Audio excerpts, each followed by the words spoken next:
G'day mate, 40 here with my old friend Justin Levine. We've had an HBO miniseries, Farrow versus Allen. So, Justin, any thoughts on this HBO miniseries?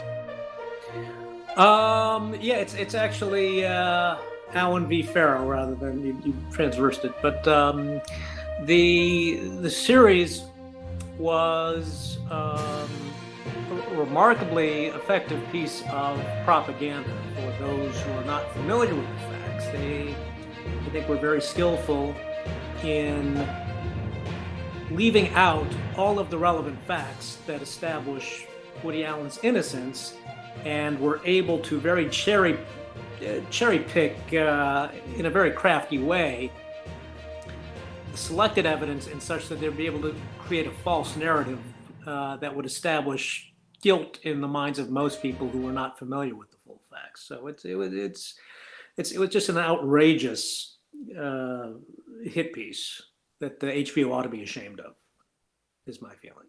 And what's the conventional wisdom on these charges? The conventional wisdom on the charges? Yeah, against Woody Allen. Well, I mean, if you traverse social media and even sort of traditional corporate media, you get the sense that most people believe that Woody Allen is in fact guilty of molesting his 7-year-old daughter on one occasion in 1992. That's the impression I'm left with. I mean, the culture as a whole has declared him guilty, and there are just a few outliers within the culture and within small pockets of sort of independent media who know the facts and know otherwise, and there are others that don't know the facts but are honest enough and moral enough to still embrace the concept of due process, where they say that because I'm not familiar with the facts, I'm going to withhold judgment. But yeah, as a whole, I don't think there's really any question that the majority of the culture thinks he's guilty. Now, why don't you believe that Woody Allen is guilty? For the same reason that I believe O.J. Simpson is guilty, because of the evidence, and the evidence that HBO will not tell you. It would be a very lengthy process to go through it all, and a video conversation is not the best medium. It's better to be handled in print or with hyperlinks. But to summarize, even HBO admits that, based on their narrative, that Woody Allen supposedly molested his 7-year-old daughter, Dylan, one time, on one occasion, on the afternoon of August the 4th, 1992. And he supposedly did this in the middle of the day in a house full of roughly 10 people, give or take, all of whom were already predisposed to hate him because he had recently dumped Mia Farrow in favor of Soon-Yi Previn, and were told to keep an eye on him. So they would have you believe that he would choose this time to bring his daughter up into the attic and touch her privates and her genitalia. Now, even HBO admits that, according to their witnesses, this must have been done within the time frame of at most a 20-minute window, because Dylan's babysitter, Christy Grodecki, or maybe it's pronounced Grotecki, I don't know, admitted that she only lost track of Dylan and Woody for 20 minutes at most. There are other witnesses who say that Grotecki said she only lost them for 5 minutes at most.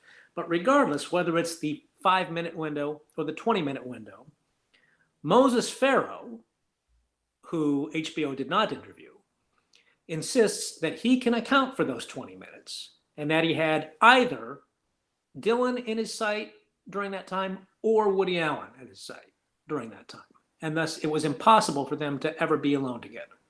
That's simply based on Moses' testimony. So in order to believe Dylan, you have to believe that Moses is a liar. Then you have the testimony of Dylan's other nanny, Monica Thompson. Again, a figure that is not mentioned in the HBO documentary. Monica Thompson insists that she was a direct witness to Dylan being coached by Mia Farrow to falsely make these claims against Woody Allen. And furthermore, Monica Thompson claims that Moses Farrow went up to her that very day to say that, yes, this is all a setup. I don't believe this actually happened. So confirms that Moses' story has been consistent throughout the decades. She also says that when Mia Farrow finally got Dylan to tell a doctor that she had been touched inappropriately, which took multiple visits over multiple days, Mia Farrow came home and seemed very happy and said, okay, everything is set now. Now, this is in the context of Woody Allen insisting that Mia Farrow called him and said that you took my daughter from me, meaning Sunyi Previn. Therefore, I'm going to take yours. And so something is coming that you're not going to like, or words to that effect. Mia Farrow had already accused Woody Allen of being a child molester 3 weeks before the incident of Dylan because of the fact that she had just gotten dumped in favor of her daughter, Sunyi Previn, who was a 21-year-old adult. So as a result, she had already labeled Woody Allen a child molester in her mind and was determined, when you look at the timeline, it seems quite clear that the Dylan accusations were a complete setup. Now, in addition to all that evidence, there is, of course, the song lyrics of Dory Previn, if you are not familiar with those. Dory Previn was the wife of Andre Previn, who Mia Farrow had an affair with and basically stole Andre Previn away from Dory Previn before Mia Farrow and Andre Previn were married. This caused Dory Previn to have a nervous breakdown, caused her to be institutionalized and required electroshock therapy. But in coming out of the institution, she managed to compose an album of songs.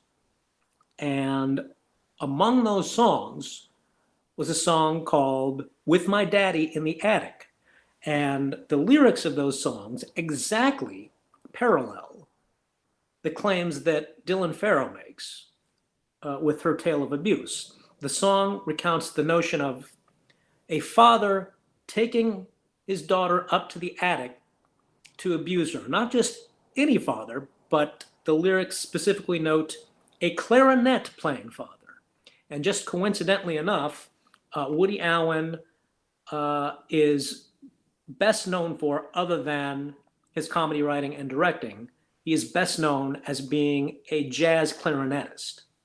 So you would have to believe that these song lyrics, written 10 years before Woody Allen even met Mia Farrow, was just a complete coincidence, even though it exactly parallels the story that Dylan claims.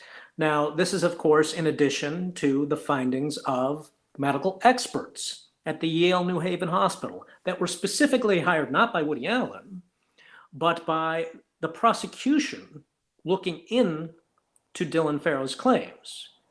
They hired them, the noted experts in child abuse who have, studied thousands upon thousands of cases and helped put away real child predators, interviewed everybody who was relevant, all the relevant witnesses, and came to the conclusion not just that the allegations were unfounded, but they emphatically stated that this abuse did not occur. So you'd have to dismiss the independent experts. You have to think that Dory Previn's song lyrics are a complete coincidence.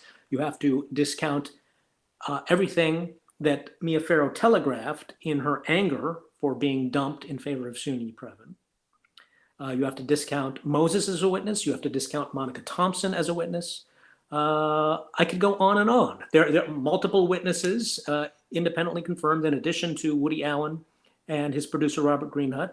But again, Dylan's own nanny, Christy Grotecki, confirms that after Mia Farrow accused Woody Allen of abusing their daughter, Mia Farrow still insisted on working with Woody Allen on his next film, Manhattan Murder Mystery, which actually forced Woody Allen to fire her.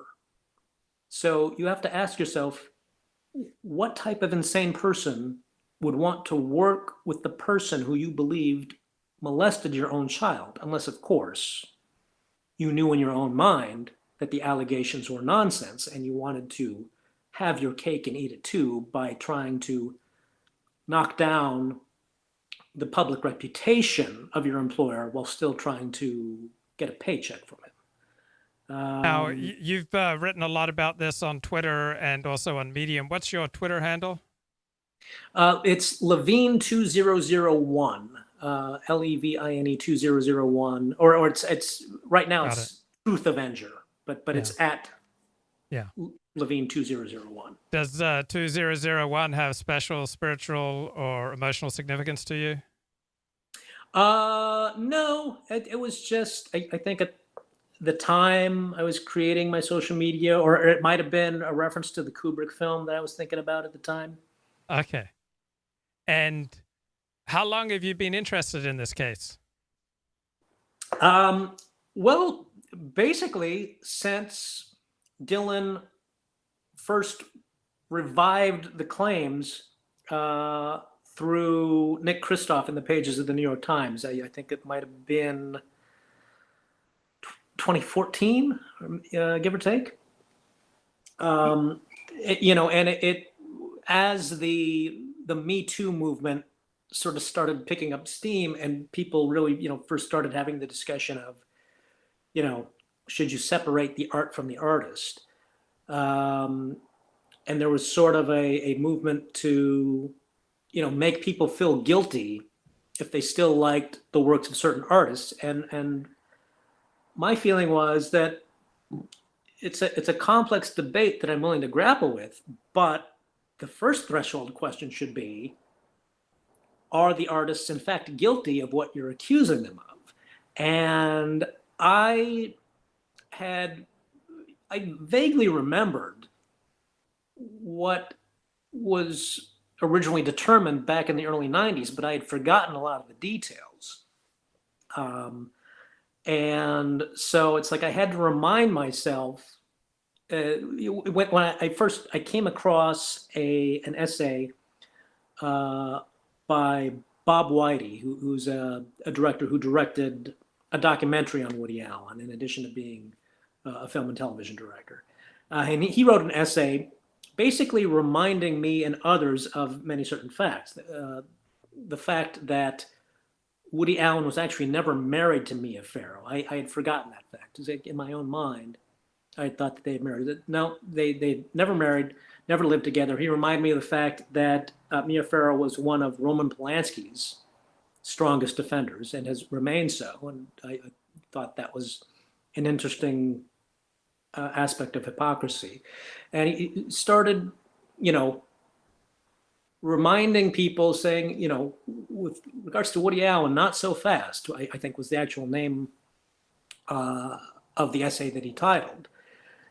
And when he just reminded me of all these details that I had forgotten that I thought were important, I said, well, I want to start digging more. So I just started digging on my own, actually going back to the original reporting from the early 90s that none of the reporters today are interested in looking at, or they're just too lazy or too ignorant, or they mistakenly think that this is strictly a he said, she said case, in which case, if Dylan comes across as compelling on camera, so nobody wants to not side with the person who gives the the tearful testimony about being violated. So We have to believe women. That's Believe the women. slogan, yeah. And it's like, it's an iffy enough proposition when it's strictly he said, she said. But when people don't realize that this is not a he said, she said case, there is a mountain of evidence that was uncovered based on two state investigations that threw all their resources into it. And it uncovered a mountain of evidence that all actively pointed to Woody Allen's factual innocence. And so it's like, it's just so irresponsible to ignore all of the evidence that was uncovered back in the 90s. So Now, logically speaking, the onus is entirely on the side making the accusations, right? They, particularly if there's no criminal case, then the onus is 100% on the other side to substantiate their allegations. Well, that's traditionally been the philosophy in this country. That philosophical notion is now under attack from many sides. But you're right, that's the way it should be. Yes, innocent until proven guilty. Well, I don't even, I don't believe that people need to hold, innocent until proven guilty. That's a legal concept which may have ramifications Correct. for how people should operate. In terms of the public sphere, you're but right. In the public sphere, I think it's just incumbent. Like, I don't care. Like, I don't care one way or another between Woody Allen and Mia Farrow. I haven't spent much time looking into this story. I just come to it with this opposition that it's entirely on the accusers, that they have to make their case above and beyond, because they're essentially trying Woody Allen in the public square, because there's never been a criminal case against Woody Allen. Is that correct? That is absolutely correct.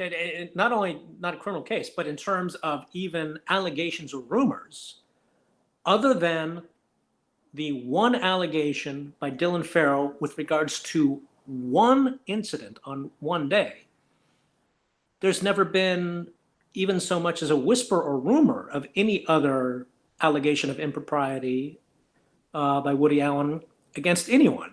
Now, and people realize how absurd that is in trying to profile him as somehow as a pedophile, because they know that doesn't fit the profile. So what they end up doing is trying to distort and mischaracterize his other relationships, especially including his almost quarter-century marriage to Suni Preva. They falsely claim that she was his stepdaughter, is not the case, or his adopted daughter, ridiculous, as if the state of New York would allow someone to marry their adopted daughter, or that he was, still a father figure to her, that he groomed her as a child. All of that is just pure nonsense. I mean, even Mia Farrow herself admits that Woody Allen ignored her, as he did all of the Previn children, until she was an adult of 19. Now, they will use sort of these technical truths to try and obscure the greater truth. For instance, they'll point out the fact that there is some conflicting evidence. He says that their romantic relationship began in her first year of college. They say that no, there's witnesses who say that it was actually in her last year of high school. Regardless of who is right as to that narrow issue, it's irrelevant, because what they don't tell you is that because Suni Previn was adopted late in life, around 7 or 8 years old, and that because English was never her first language, she was held back for a number of years in her formal American education, and thus entered high school as an adult and graduated high school at the age of 20. So the issue isn't whether or not she was still in high school when she started seeing Woody Allen. The issue is, how old was she? And the facts state unambiguously is that she was a legal adult of age 20. So they'll just simply say, oh, she was still in high school, and let people's imagination run wild, because if they don't hear any more facts, when people think high school, they automatically assume, oh, 15, 16, give or take. So that's how the propaganda works. So yeah, so Yeah. they mischaracterize his relationship with Sonia Previn. They, they will, out of his 50 films, they will elevate a single plot point of Manhattan, where the alter ego character that he plays dates a girl of 17 years old, and both try to conflate that with a pedophile who preys on 7-year-olds, as well as not bothering to explain to people that the age of consent in New York is in fact 17. So it does not depict even statutory rape or anything like that. So it's simply these half-truths built upon distortions and other half-truths, while withholding absolutely critical evidence that places the half-truths in entirely different contexts. Yeah, so I mean, I've written stories about. I'm thinking about one rabbi, and I wrote a string of stories about women over the years making accusations of inappropriate sexual behavior. So I am not someone who is closed off to, if it's not a criminal case, then it doesn't count. So I don't have that attitude. I believe that everything we do reflects who we are. I believe that the sex lives of politicians are very likely to be in the public interest, because a man is going to be tremendously persuaded by whoever he's having sex with. But what I look for when I cover, say, a sex scandal going on with a rabbi over 30 years, I look for multiple accounts, that multiple women coming forward, extemporaneous validation of their accounts, and I look for, does this fit into this person's character? So is this guy a risk taker? Is this guy someone who pushes boundaries? And so, for example, there's the the Australian Attorney General who was accused of rape by a woman. The rape accusation was more than 3 decades ago. There was no criminal case brought, and she committed suicide, and the woman had a long history of mental illness. So unless there's a lot more evidence, I don't take that seriously. And so I don't know almost anything about Woody Allen versus Mia Farrow and this molestation case. All I know is there's no evidence of Woody Allen behaving as a pedophile aside from this one accusation. And I know that Woody Allen has been in a lengthy relationship with Soon Yi.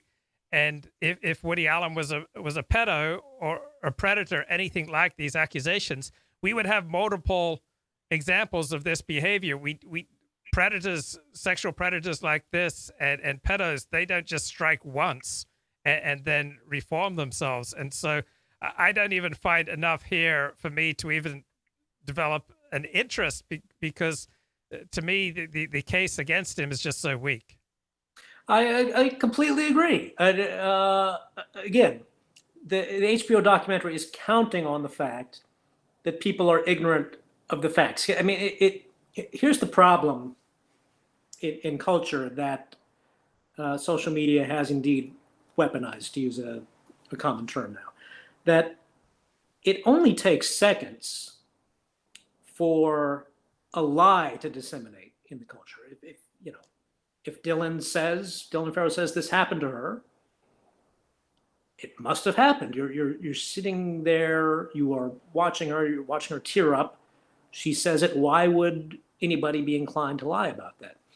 But to uncover the truth, all of the evidence that stacks up that says that yes, she either must be lying or must be brainwashed by her mother, that takes, it took me weeks to read the entirety of the evidence. And of course, a case that establishes guilt or innocence never turns on one piece of evidence, because one piece of evidence in isolation can always be picked apart and doubted, but it's rather the evidence as a whole, all the pieces, how they fit together, that establishes the case. If you have a murder suspect and you find that there's a size 10 shoe print. You can always say, well, I mean, millions of people have size 10 shoes. Why are you picking out that guy if that's your only piece of evidence? And if your only piece of evidence is that, oh, well, there's a blood drop that's type A. And if that was the only thing you have, I think, well, lots of people have type A or type A negative. Why are you singling out? And it's only, it's only when, okay, well, the shoe size is at the same location as the type A, and you don't have an alibi, and you have motive, and you have a witness that described someone of roughly your height, of roughly your hair color. But it's like if you isolate each of those elements and suggest that that's the only piece of evidence and look at it in isolation, even a photograph, it's like, well, who's to say it's not photoshopped or whatever? It's the entirety of the evidence coming together that establishes beyond doubt the case. And like I said, in order to really understand the timeline and the full set of evidence, would take somebody days to read, and most people just don't have time or just too lazy. I don't blame them, except when it comes to reporters reporting on this controversy, because that's literally their job. None of them want to do the research on it. So, have you heard of something called abductive reasoning? It's reasoning from a logical inference. So you look for the easiest explanation and then see if that deals with all sorts of other variables that would otherwise be unfathomable. So I just discovered the term abductive logic or abductive reasoning. It's the reasoning that takes place in detective stories. And I've fallen in love with this idea, because you'll run into all sorts of scenarios in the news or in the world or in your own life that don't make sense initially. And then you hear one hypothesis that then suddenly, very simply explains everything.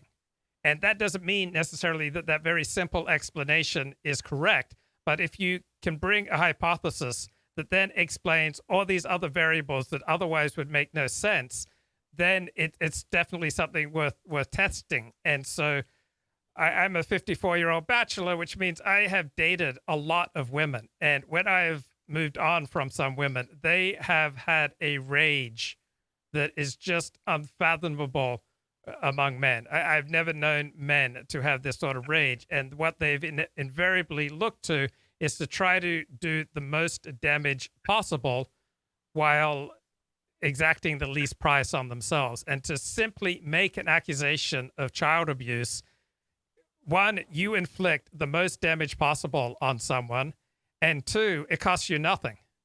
It's just such a reckless thing to do. And it costs you nothing to make this horrible, life-destroying charge. And I have known enough. One friend of mine, he broke up with a woman. She just became so determined to destroy his life that he fled the country. So this is not unknown among men that I know, that if they have turned their back on a woman, moved on from a woman, she will frequently deploy absolutely every tactic to destroy him, and there's nothing out of bounds. So to me, without knowing much about this story, that's the thesis that seems to best explain what is otherwise inexplicable. I obviously can't speak to your specific experience or that of your friends and acquaintances, but yeah, there is certainly an entire generation of people in so-called journalists in the media who are unfamiliar with the moral panics that were going on in the early 90s that coincided with the initial allegation against Woody Allen, such as the McMartin preschool case.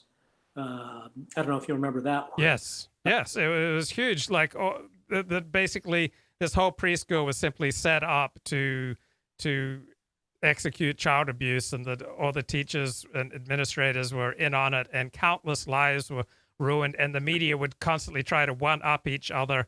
And I remember once I was working as a temp circa 1996, and I happened to work as a temp for the agency of one woman who was incredibly instrumental in bringing about that absolute nightmare. And she posited herself as some expert on sexual abuse, but she was whipping up the hysteria that ruined countless lives, and the media would just jump on these accusations and try to one-up each other. But go ahead. It was utterly ridiculous. I mean, that there was some, they made it seem like there was some coven of Satanists who were, routinely having orgies with like 6 and 7 year olds, right? The same age that Dylan was.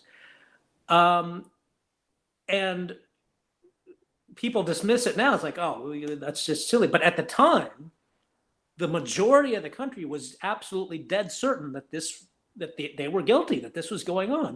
With absolute as much certainty as they claim Woody Allen is guilty.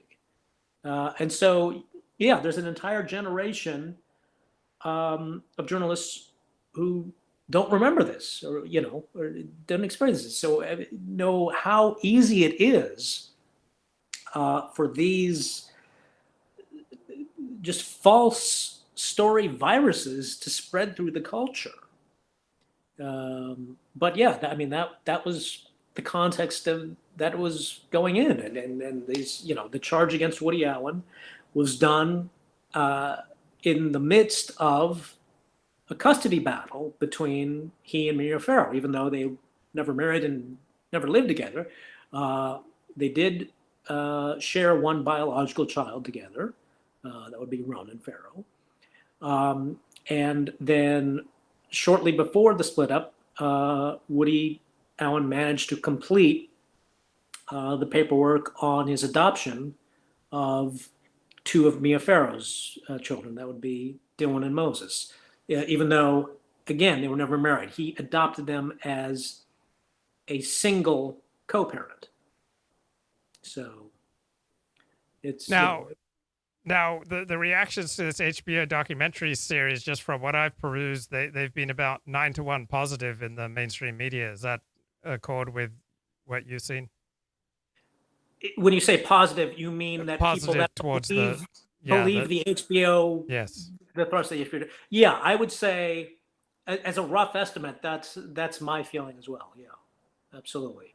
And even the ones that are skeptical, most fail to really put forth the case that definitively establishes Allen's innocence. They simply acknowledge the fact that it's one-sided and they haven't heard from the other side.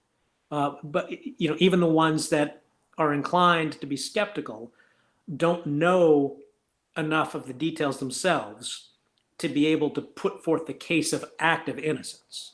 They're simply saying that they realize that there's certain pieces are missing, and so they're going to withhold judgment. That's the thrust that I get from the coverage.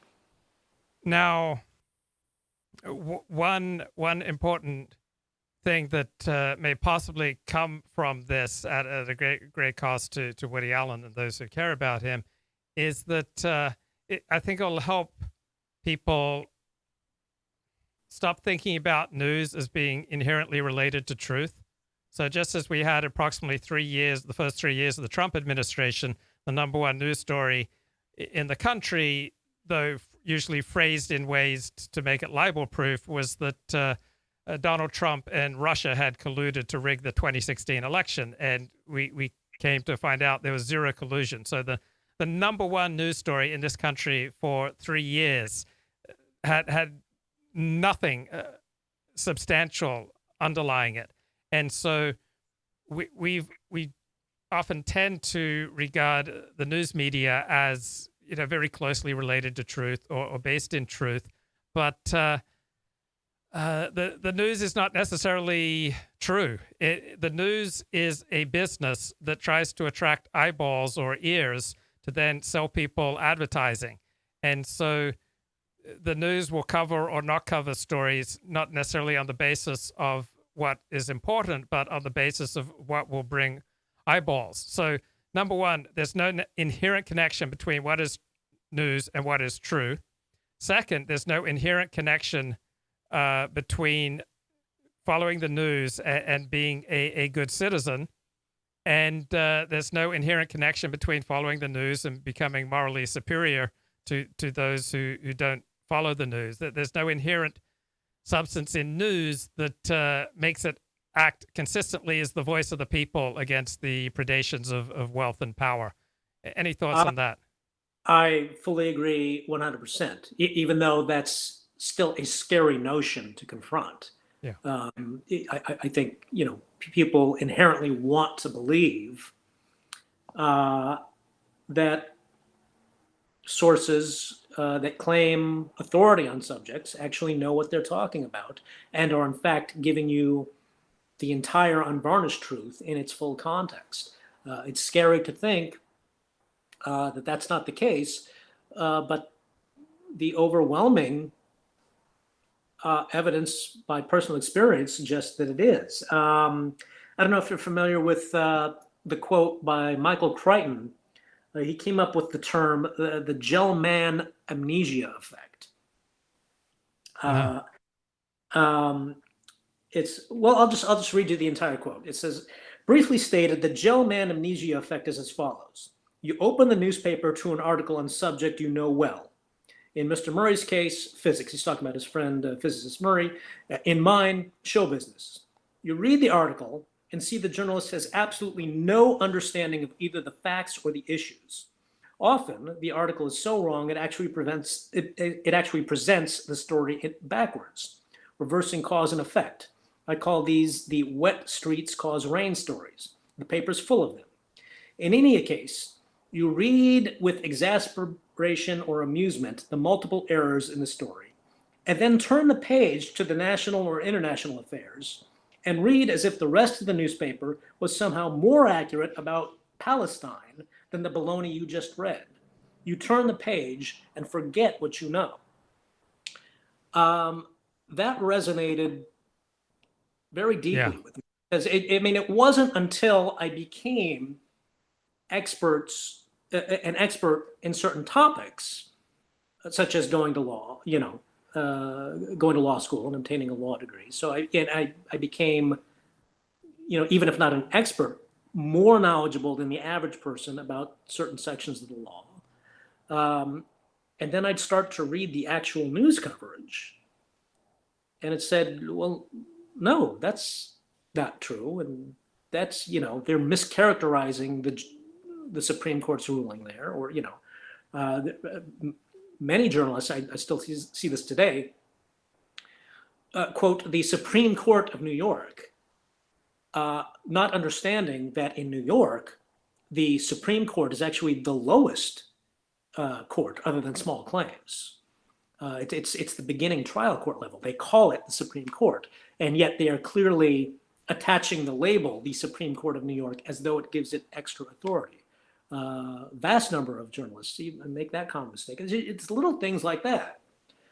And when I see how the coverage of the Woody Allen case is unfolded, that where it's like they will tell you a lot of technical truths that are still substantive lies because of the facts that they're omitting, the facts that are clearly relevant to the discussion that they're not bringing up. And it's just incredibly naive to think that the Woody Allen controversy would be the only context that takes place in. And when you get to things that are infinitely more complex, the economic policy, or COVID, the coronavirus. Absolutely. A dominant narrative in the news for the past year is the United States has done a terrible job dealing with COVID, but the United States has done the same job as pretty much every other first world European-based nation. It's done a little better than the United Kingdom. It's basically doing the same job as people in Europe. Also, the nations that have done really well with COVID, such as New Zealand and Australia, they haven't done anything that the United States hasn't done. So there are widely differing COVID fatality case rates in many different countries, but it's not necessarily because of government policy that we have these wildly differing case rates. Any thoughts? I 100% agreement. The problem with the analysis that you just described that's commonplace in the media is there is just a natural underlying assumption that all of humanity is equally susceptible to this virus. Therefore, if there's any variations in the statistics, it can't be because of the variations from the virus. It has to be because of the variations of government policy. And that's just, of course, complete nonsense, complete fallacy.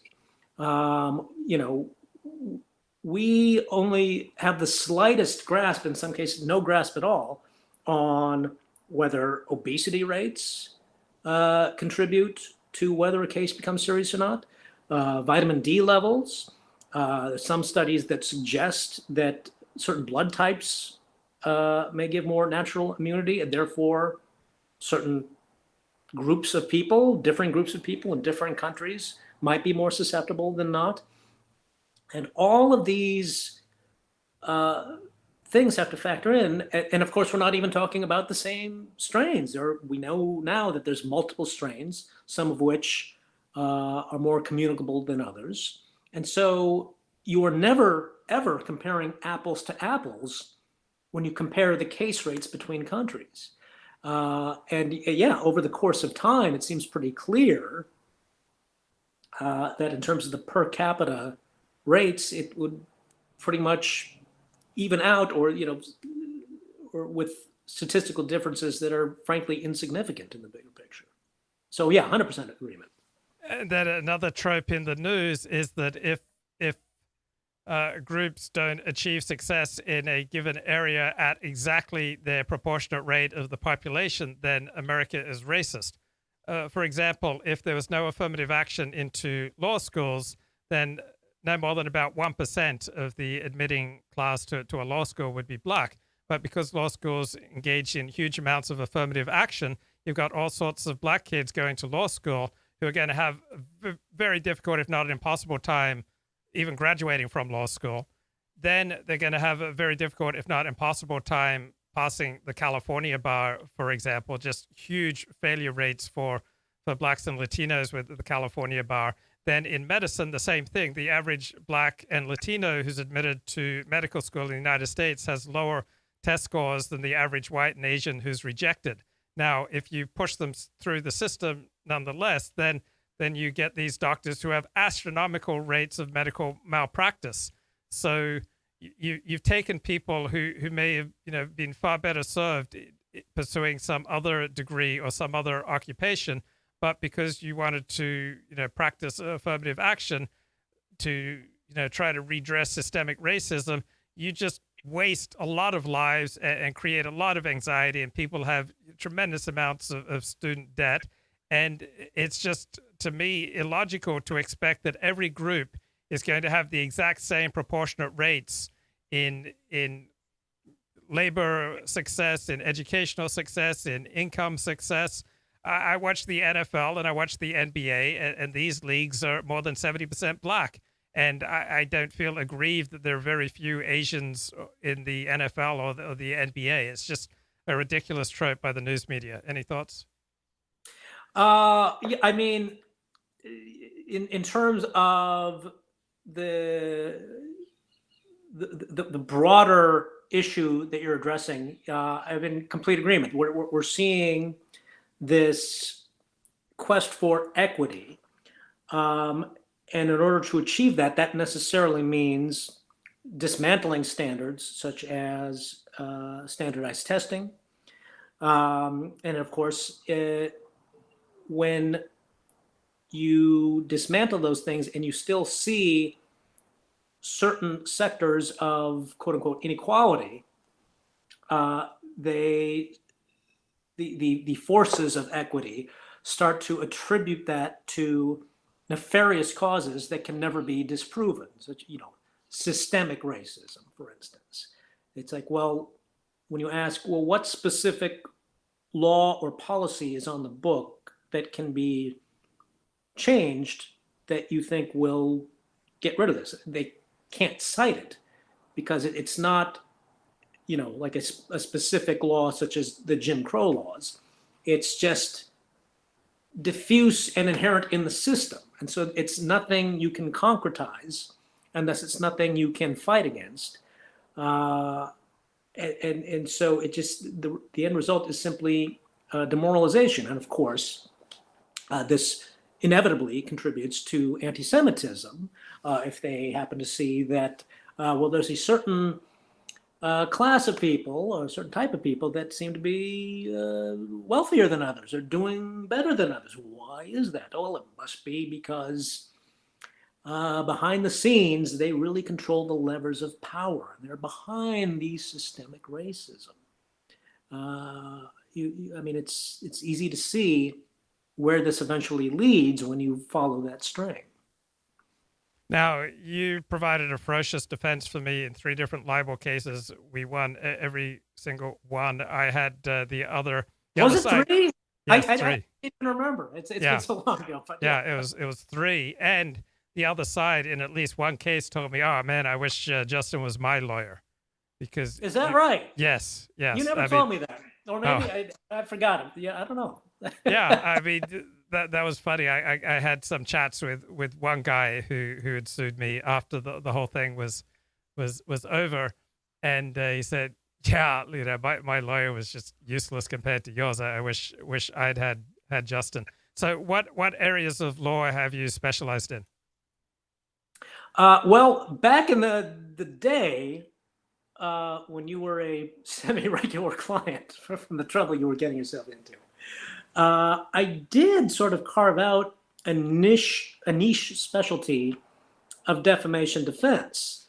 That was, because of the way the culture was evolving at the time, where the internet and blogs was really a new force, and it was starting to butt up against the institutional corporate power. And some of those corporations or, people with, wealthier people thought that they could silence people through dragging them through the courts. I back then I was emphatic that really no defamation lawsuits were valid, or if they were, like, less than 1%. At the time, that was probably true. The way that the internet has evolved and the culture has evolved, my thinking about defamation law has also evolved, and I'm actually more inclined to think that maybe it's time to put some stronger teeth into those defamation laws. But anyway, that's a sidetrack from your question. In recent years, I've expanded into general civil practice. I do a lot of corporate contract work, boring stuff, entertainment law, which is really just corporate contract work. It's not particularly exciting stuff. Just negotiating, certain book contracts or TV idea options, that kind of stuff. I've handled some landlord-tenant cases,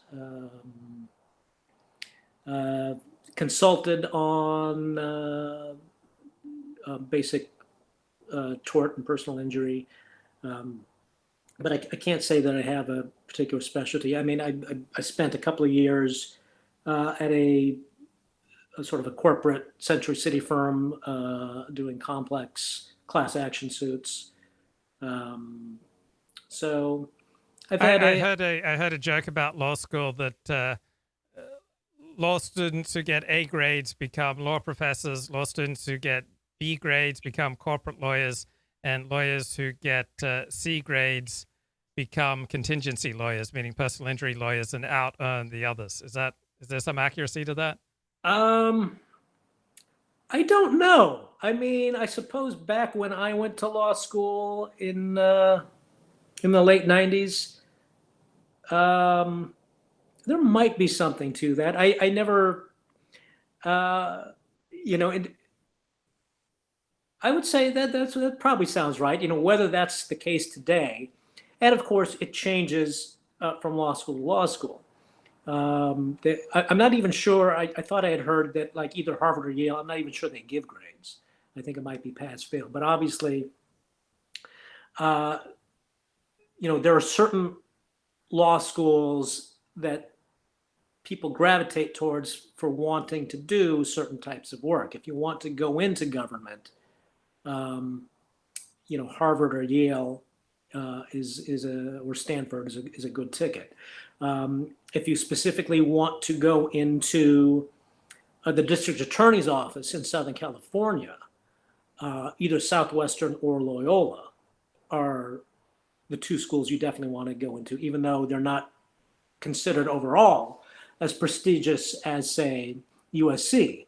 But those kind of jobs, as with any other industry, it's not the education or how well you succeed that really determines it. It's your personal contacts. And the alumni from those institutions are much more plugged in to like both the public defender's office and the district attorney's office. If you want to go into entertainment law, USC is still probably the best law school you want to go into.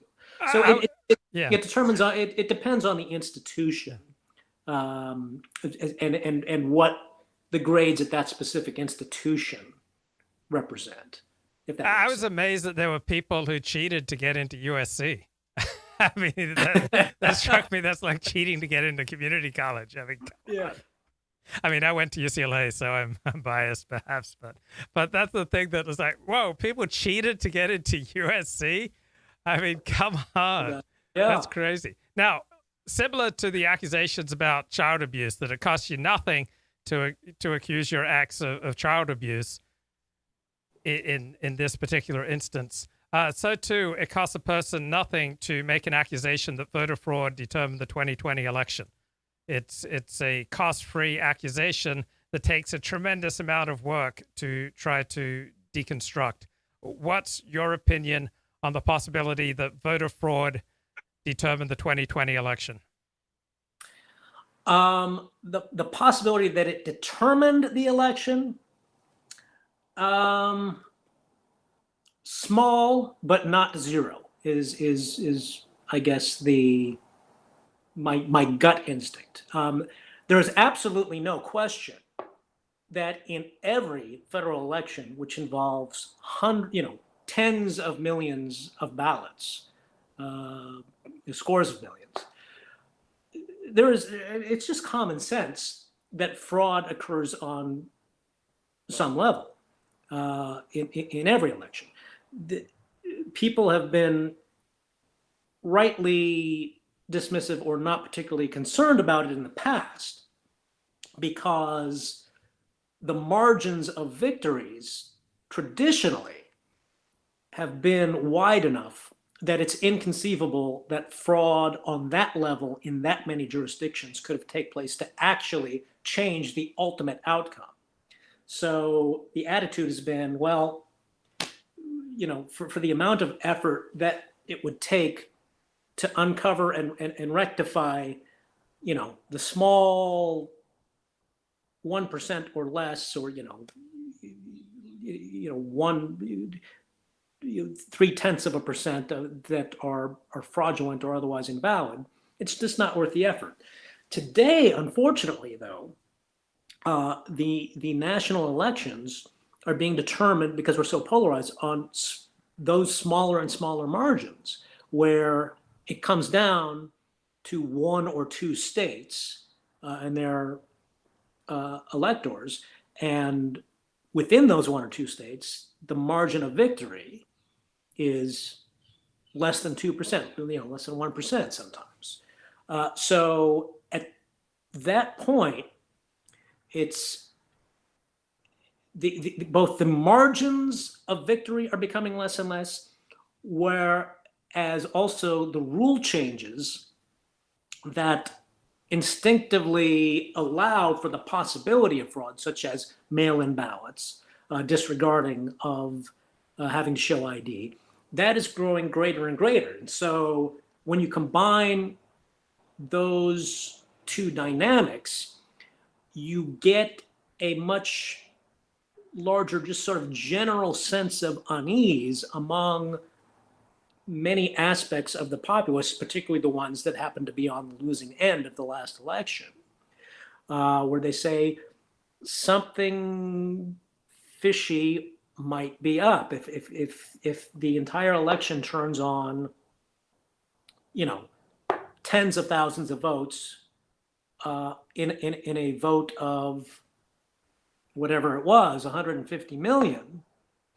I mean, I know for an absolute fact, I saw with my own eyes that fraud occurs. My mother in the 2016 election voted for Donald Trump twice in the same election. She voted on her own ballot, and without telling my sister, she requisitioned my sister's absentee ballot, filled in her name, and voted for Donald Trump twice, to the great consternation of my sister. My mother has passed away. She can't be prosecuted for this. But I mean, it's just common sense that if you have a mail-in system with no concrete ID requirements, and when I say concrete, it's like, well, of course anyone can sign somebody's name, but nobody's actually going to bother to check on this. It's just intuitive common sense that some amount of fraud is going to occur. So, and again, to my original point, it's never really mattered before because it's inconceivable that even with a mail-in system, that enough fraud would take place when the margin of victory is 10 million votes, 15 million votes. I mean, it would, it's not that fraud couldn't possibly occur, but it couldn't occur without people noticing. But when the margin of victory in a voting pool of over 100 million becomes 5 figures or less, it is not unreasonable for people to be asking questions. Do I think that Donald Trump won the last election? No. My Occam's razor suggests that most likely Joe Biden won. But the fact that I even have to preface it with most likely, as opposed to, yes, I 100% know he won the election, is still disturbing. So I think that there's a lot of people who share that same sentiment, and that's sort of it's not that they believe Donald Trump won; they just aren't 100% convinced that Joe Biden won, and it's the general unease of not being sure of the system as a whole, whereas before they were. That's the general thrust of it.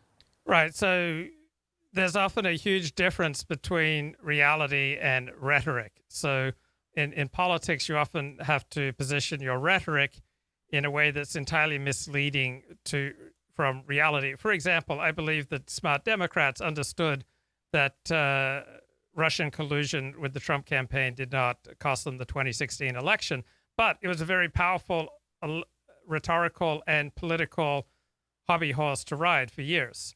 And so, too, I don't believe that there's even 0.01% chance that voter fraud cost Trump the 2020 election, because there have only been about 1,300 documented cases of people being convicted for voter fraud over the past 40 years. So we're talking over 1 billion votes cast. And if you narrow down voter fraud to mean a crime that is then prosecuted, we have virtually no cases. They're just insignificant. 1,300 cases in 40 years is nothing. That's the reason part of the reason I brought up the anecdote about my own mother. And it's like, well, if I was able to see it with my own eyes, what are the odds it's happening elsewhere? There is absolutely no correlation between the amount of actual prosecutions of voter fraud and the amount of voter fraud. There's no, the authorities aren't even bothering to look for it. And even if they were, they're not even defining it in the way that people want it understand it in their own gut instinct. That okay, if you're having a mail-in system where you don't even have to specifically request an absentee ballot, it's just every household is going to be mailed a ballot that anyone can fill out without having to prove they are who they say they are as they filled it out.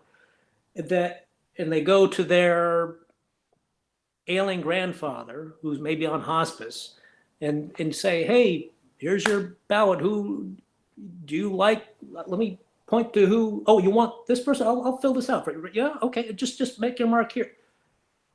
Is that fraud? Well, according to the authorities, no, that wouldn't be fraud. But in another sense, the way the people that are objecting to this is saying that, hold on here.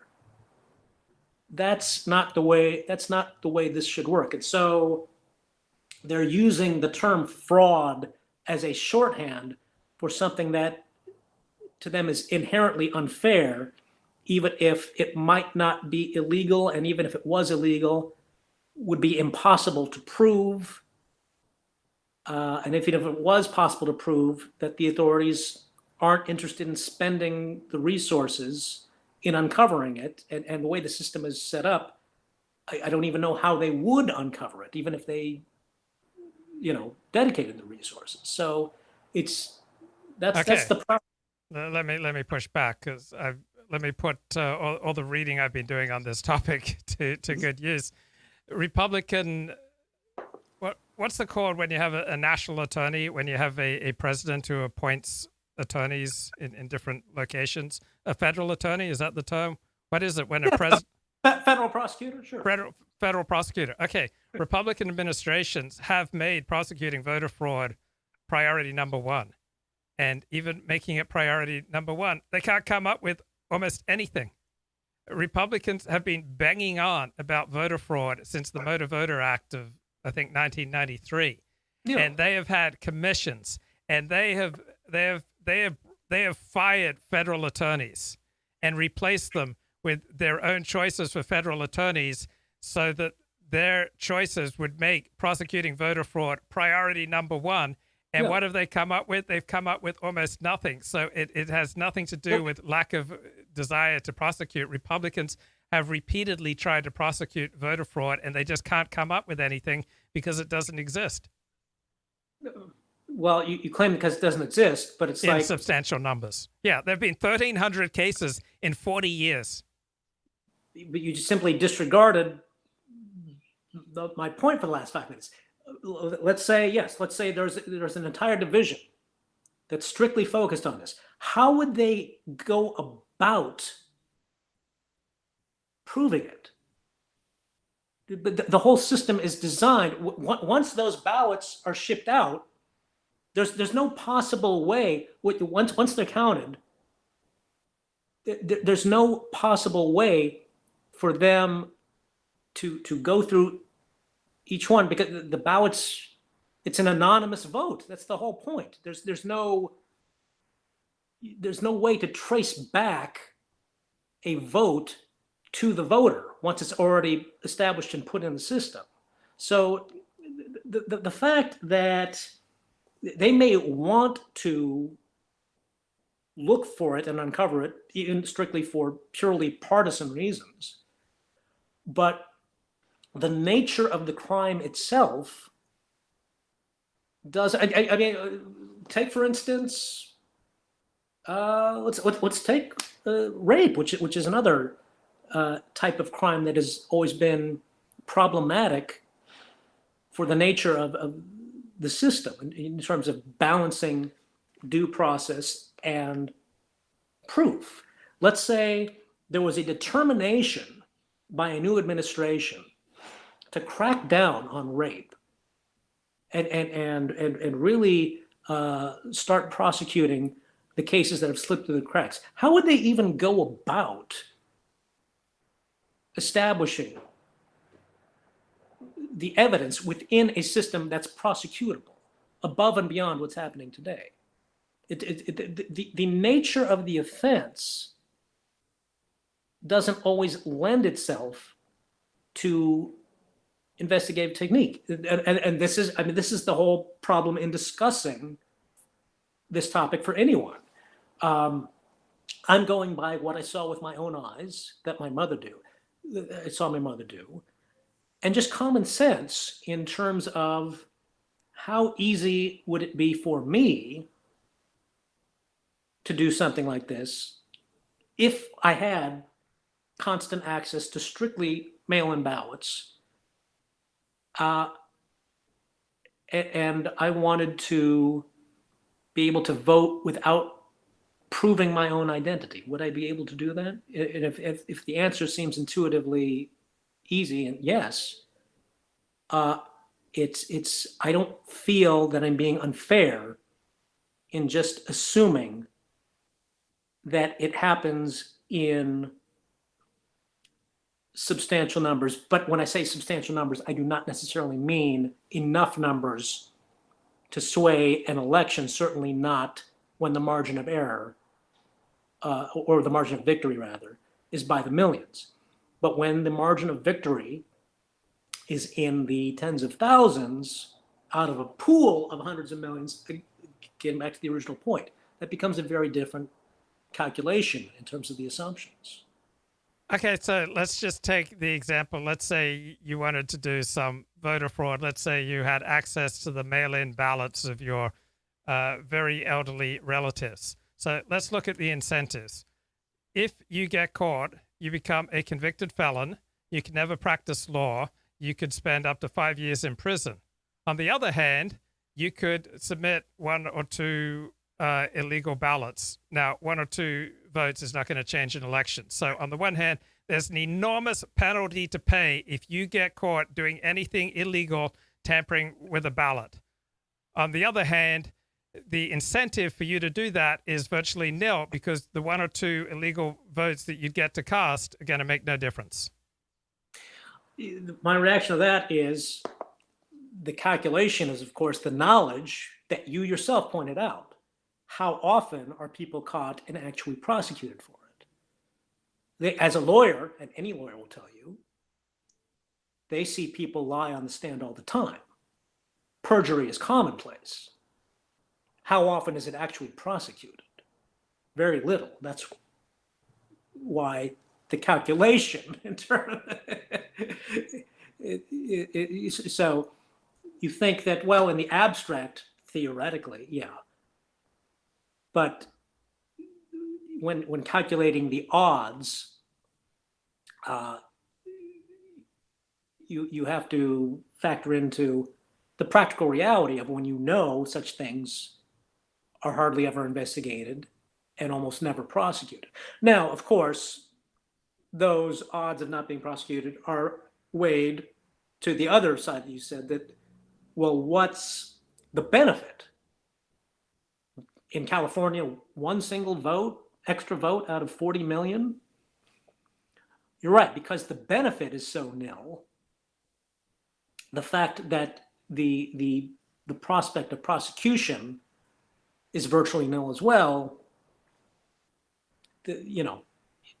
Again, analyzing this as a completely amoral individual, if I were that, you weigh those factors.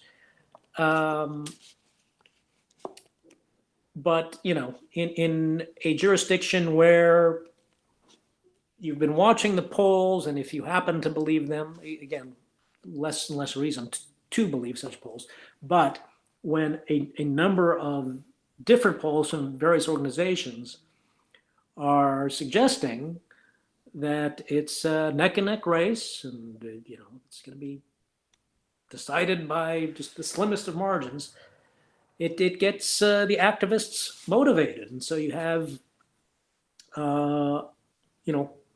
greater incentive for ballot harvesting and shenanigans. Again,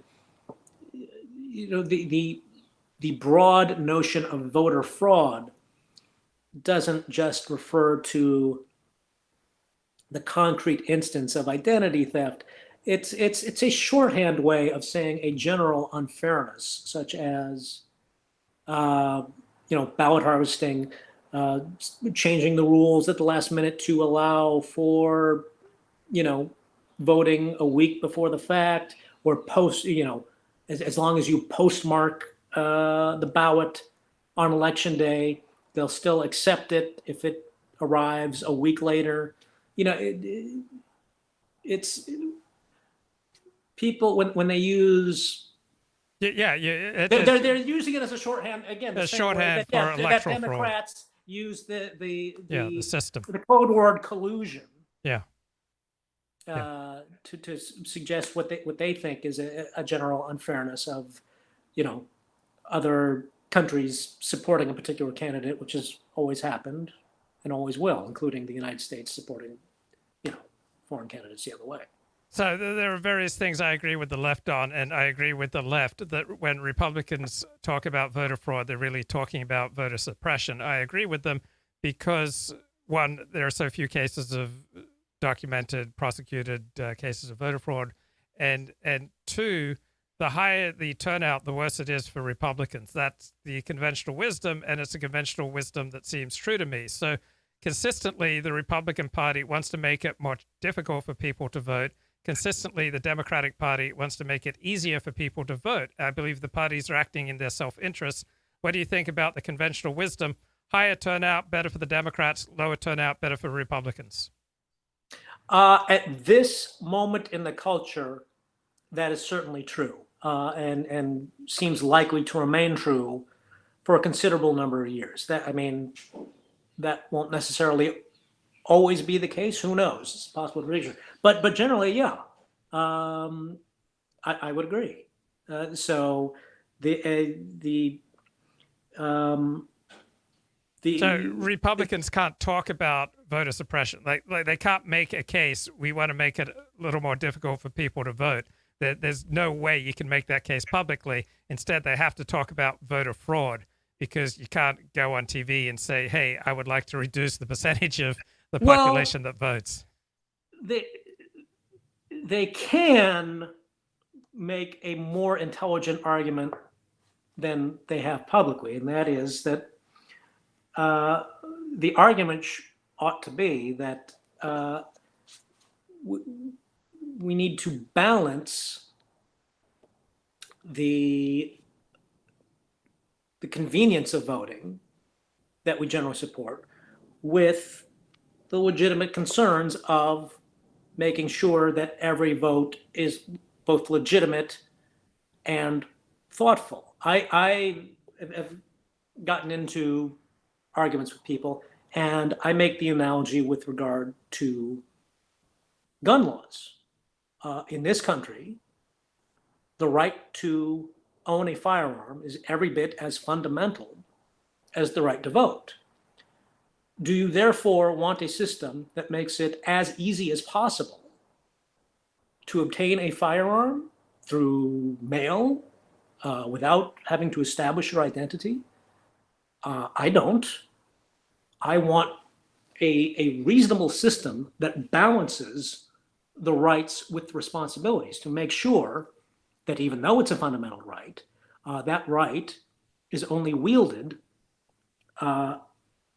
by people who have not forfeited the right or are still eligible for that right, meaning an adult who is not a felon, and have some safeguards to make sure that that right will be wielded responsibly. And people have been reluctant to make this argument in the context of voting, but I don't shy away from it, that there should be safeguards that the only people to make sure that the people who are voting have done so with proper amount of time and reflection. I'm not talking about that they have to be landowners or anything, but there should be enough barriers that say that, listen, if you're going to be too lazy that you can't even bother to register ahead of time rather than the day of the election, that if you can't plan out your schedule to find out where your polling station is and what time you're going to go down there, rather than just sort of at the last minute take a quick look at the summaries that some partisan political hack have provided for you, or look at your mailer and just like turning on a light switch, just a click of a mouse, vote that way. It ought to be, there ought to be enough barriers to force you to plan ahead and contemplate your vote, just as it is with purchasing a firearm, rather than have it be,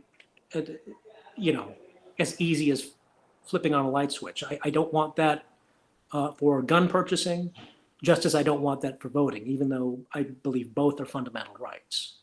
That's a really good analogy, and I haven't thought of that.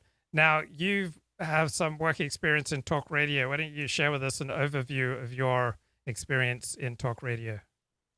Oh, yeah.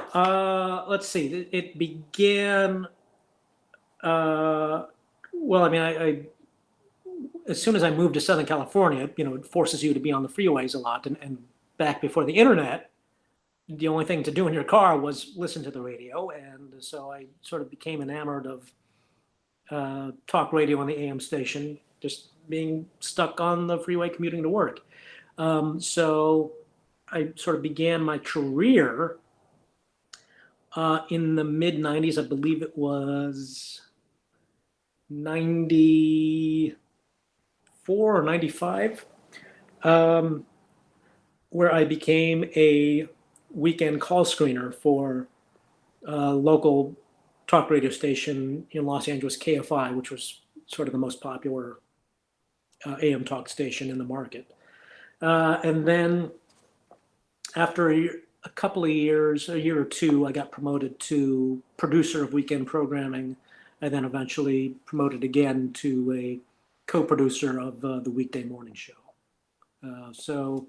With Bill Handel, right? Yes, yeah, with Bill Handel. And so I lasted, the whole story is kind of long, but I got hired and fired 3 separate times because it's a volatile industry. But I got fired for the last time in, I think it was 2010 or 2011. By that time, I think the internet had made enough inroads that the writing was on the wall that, even though the fundamentals of talk radio haven't changed, it's dynamism. Is that the word I'm looking for? Yeah, the dynamism is reduced. Yeah, and its impact, and just the opportunities for employment are going to be less, and especially if you're not willing to move to different markets. So, what was your experience with talk radio compared to your experience as a listener? What did you learn from actually working in the nuts and bolts of talk radio? That perhaps surprised you? Yeah, most of the surprising aspects came from my experience as an actual screener rather than a producer. But it was, just the nuts and bolts of who was allowed to get on, how just the number of people that are weeded out and are not allowed to get on, because you didn't want it. And this is really sort of only came clear in retrospect when you was able to see how social media evolved, and when it was an open platform the way that Twitter used to be for a while before big tech started cracking down, or what sort of the newer platforms like Parler and Gab still are. When it becomes a completely open platform, and you don't choose to screen out anything, it does become somewhat chaotic in terms of the people that are sort of refuse to conform to the discussion at hand and just want to make it a free-for-all. So the level of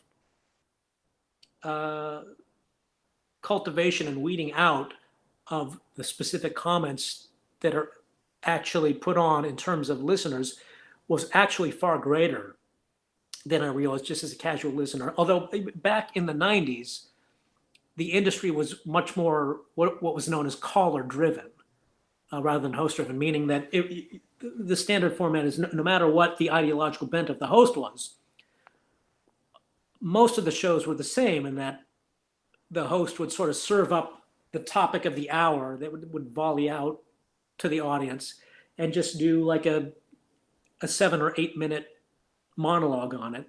And then we'll say, okay, what's your opinion on this? Let's open up the lines, go to the phone.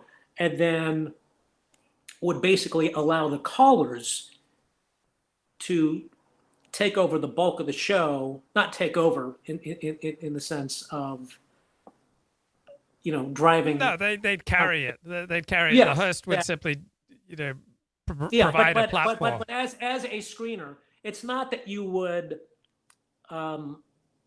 refuse to let dissenting points of view on, but you would still, you were expected to screen out the specific kinds of dissensions that would make the host look foolish. Because once the host loses credibility in the eyes or the ears of the listener, that would create a long-term detrimental effect. Now that's something most talk radio listeners don't realize is how much the host is protected. Yes, exactly.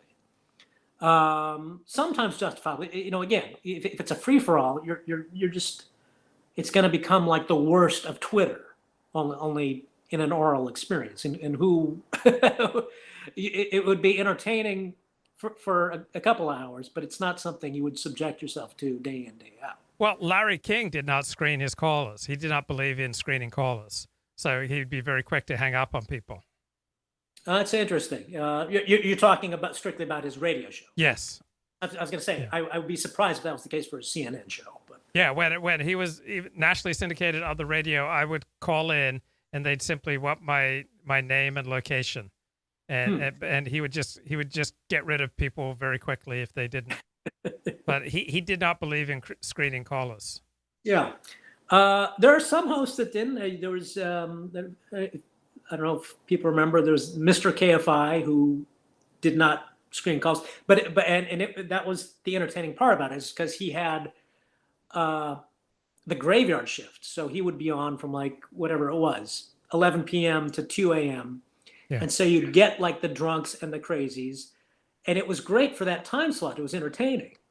But it's not the sort of thing that a station would want to put in during what was known as drive time during the afternoon commute from 4 p.m. to 7 p.m. when people were on their way home from work. They want to hear more substantive today news and debate over it rather than conspiracy theories about aliens or whatever, or the fact that you're getting gold futures through your cat's filling or whatever craziness that Now, was there any sense of disillusionment as you got to see how the sausage was made? Not really. Disillusionment isn't quite the right word. It was still a very dynamic, fun job, and I still loved listening to talk radio because whatever sense of controls that I understood were being done behind the curtain, it was still far more dynamic than what I knew was going on in, say, the network news, which again in the mid 90s was still basically an oligopoly or a cartel from the three corporate networks. You just instinctively knew that was, as bad as talk radio was, that the corporate news was far more controlled and far more strict in terms of the narrow vice that they would allow information to be put through. So. And how much did you think or fantasize about becoming a talk show host yourself? The idea was sort of always there, but I knew that it wasn't really for me, that my mind didn't operate that way. Like even talking to you with this discussion, I think takes a lot of effort. Oh It's one yeah, thing. it's exhausting. Yeah, and to do it day in day out. It's one thing to have these very opaque ideas of various things swimming around in my mind and stuff that I know is true, but to actually be able to articulate it in concrete form, uh, especially on a broad, nuanced topic such as voter fraud. Yeah. Uh, it's I find it very difficult. Yeah, if we were having this conversation on KFI, you would have to come with 10 times as much energy. Yeah, exactly. And you think about how tiring this conversation is already for you. Now, multiply that by 10 times. Exactly right. I mean, with Woody Allen, I've been through the same debate Right. countless times. So Yeah. I've got that down. I know this is the evidence that I need to. Yeah. But, a 5 day a week, 3 or 4 hour a day show, you can only repeat the Woody Allen controversy so many times. So, and just the amount of energy that you have to bring to your voice and to your manner. Dennis Prager struggled with this for years. For years, he was kept getting the feedback. You need more energy, more energy, more energy. And Dennis was a very accomplished public speaker, and he was good on talk radio, but he didn't bring enough energy until he became daily and nationally syndicated, and then it just like got absolutely drummed into him. But that's the thing that I think most people don't understand, that to be effective in talk radio, or even for me to be effective on a live stream, I have to come with 10 times as much energy as I would bring if I was having this conversation in daily life. And that's what's so tiring. Like if I do a 2-hour live stream in the morning, I am wiped out for the rest of the day. I am not going to be effective at anything demanding for the rest of the day, because the amount of energy that just this requires if I'm going to do it at a compelling way. I totally agree. And regardless of what how you think the substance of their show is in terms of the dynamism or whether they're just repeating the same things, you still have to admire the actual energy and work ethic of people like Sean Hannity, Ben Shapiro. Again, substantively, I don't think they're necessarily bringing anything new to the table that you can't get elsewhere in talk radio. But in terms of the energy, there's no question that it's always there, and it's impressive. I used to work in radio, and at the end of the shift, the radio news hosts were just exhausted. They would just collapse. What did you notice about the toll that having to come with such high energy? Did you notice anything that people did, ways that they psyched themselves up? What did you notice about the toll that this took, and how did the hosts psych themselves up to deliver this amount of energy? It's for the most part, I did not really see a toll, which amazed me.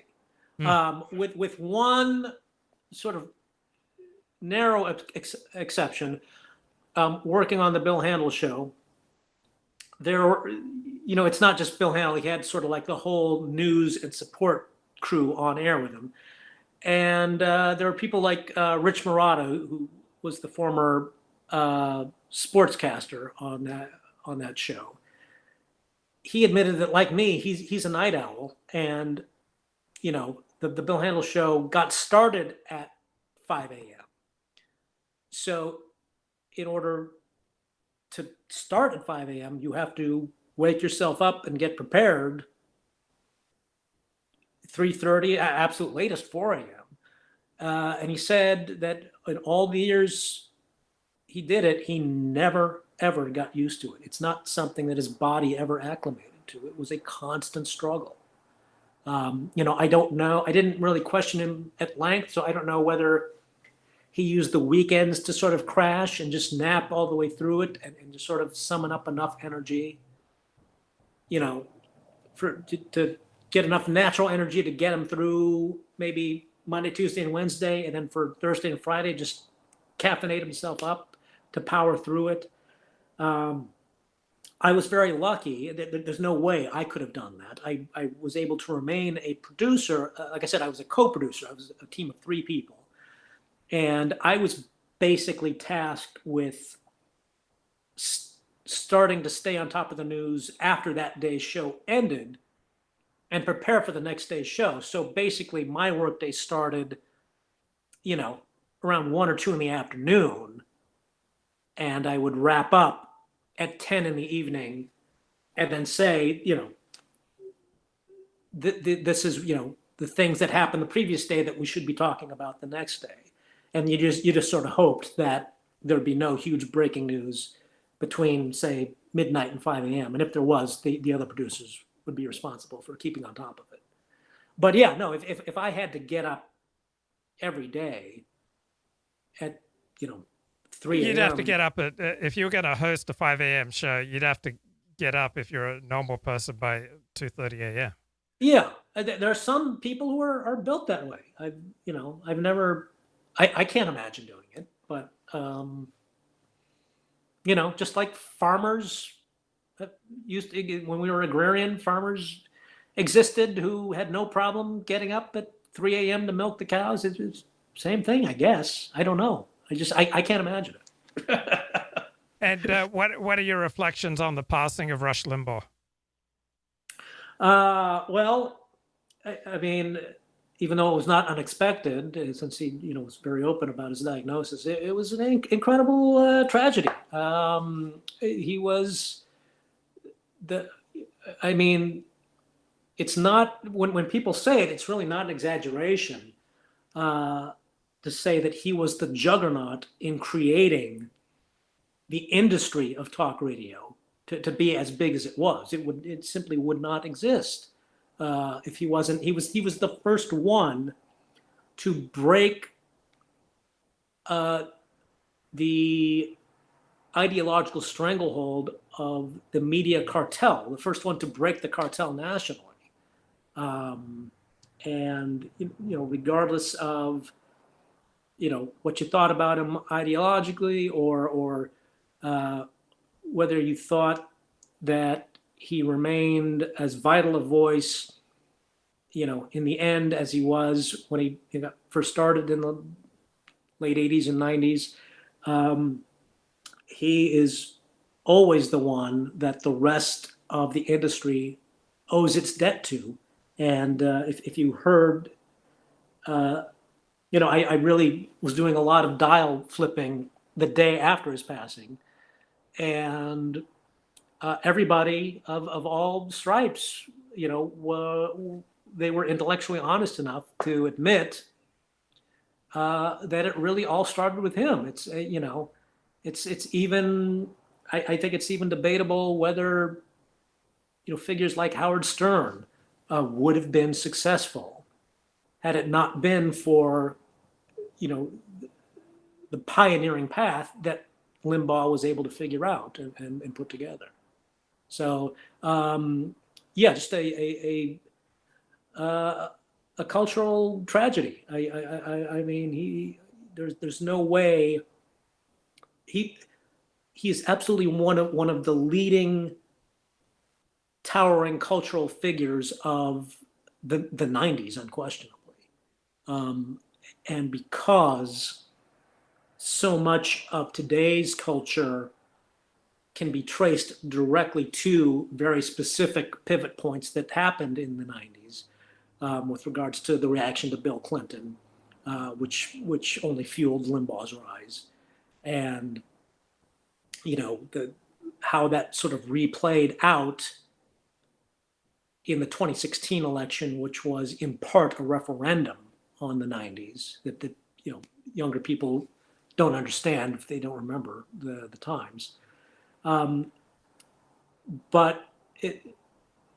there's no question that Limbaugh was a towering figure at that time, and until the internet came along, and again, it was sort of fueled by Matt Drudge, but until Drudge came along, Limbaugh was really the only alternative you could go to on a national level outside, like I said, I would describe it as a media cartel that was dominated by the three networks, NBC, ABC, CBS, a little bit of PBS, CNN. Cable had evolved enough that CNN carved out its own niche. But again, ideologically, they were all one and the same. And so, yeah, there'll never be another one like him, a true American original. It really quite tragic in his past. Okay, let me read you one paragraph analysis of talk radio, which to me rings very true, and get your opinion. To succeed, a talk show host must perpetuate the notion that his listeners are victims, and the host is the vehicle by which they can become empowered. The host frames virtually every issue in us versus them terms. There has to be a bad guy against whom the host will emphatically defend those loyal listeners. What do you think of that analysis? I disagree with its absolutist terms, even though I agree that in practicality, that's often how it plays out. I would put it this way, that in order to succeed, you, as a talk show host, you have to provide some either information or a point of view that distinguishes yourself from what I would loosely call the corporate media, even though, of course, talk radio itself there are, of course, corporations behind it. But as a shorthand way of saying ABC, NBC, CNN, MSNBC, CNN, Fox,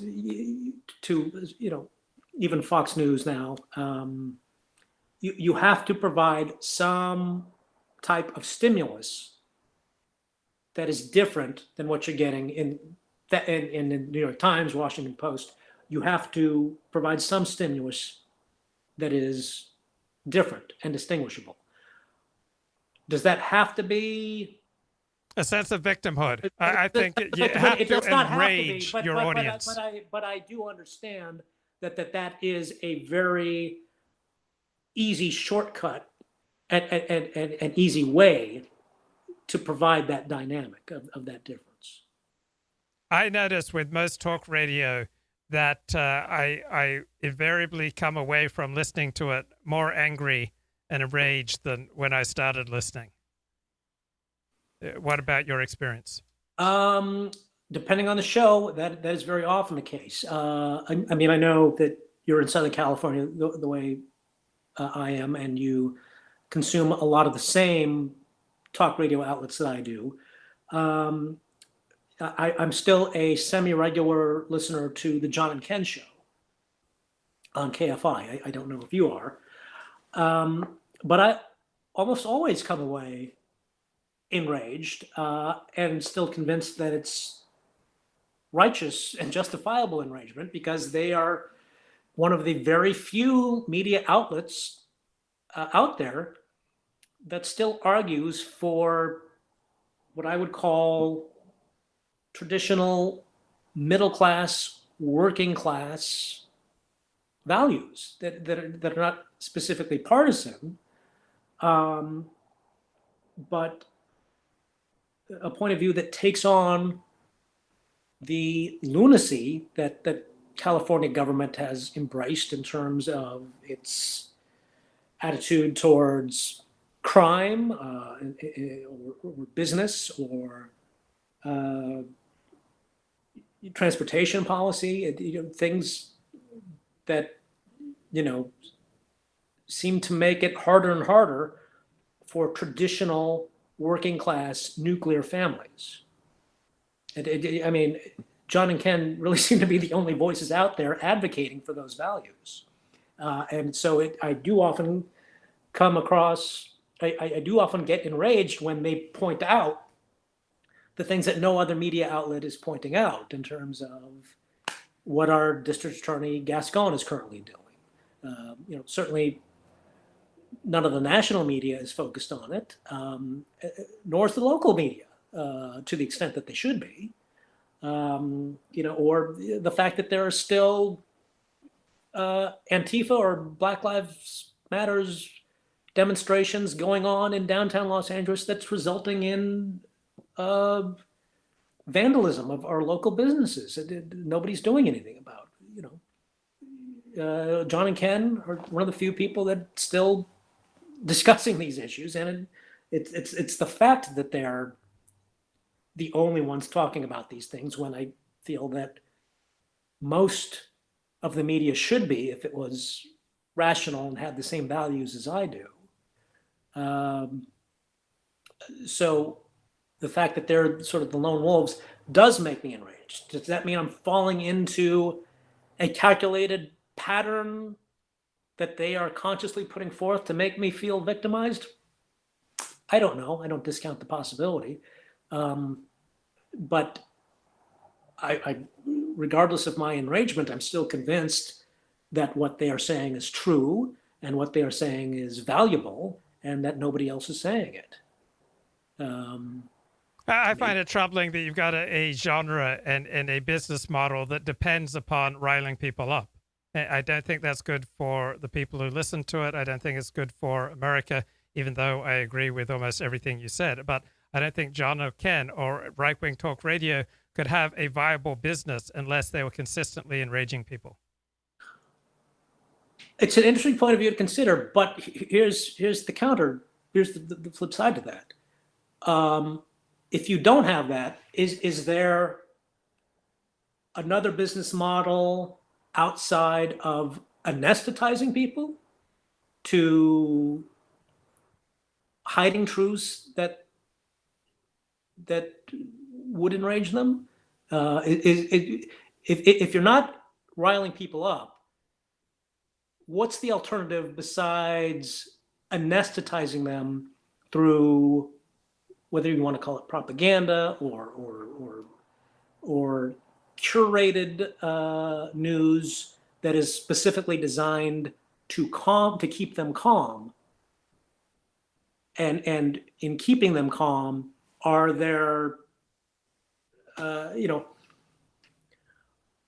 forces with political interests that it's in their interest to keep the population calm so that they can keep doing what they're doing? And should they be able to keep doing it? I mean, I know that the broad way I'm describing now really sounds like tinfoil hat conspiracy stuff, but I hopefully understand the general gist. That if it's a conspiracy to rile people up, why wouldn't it be a conspiracy to keep them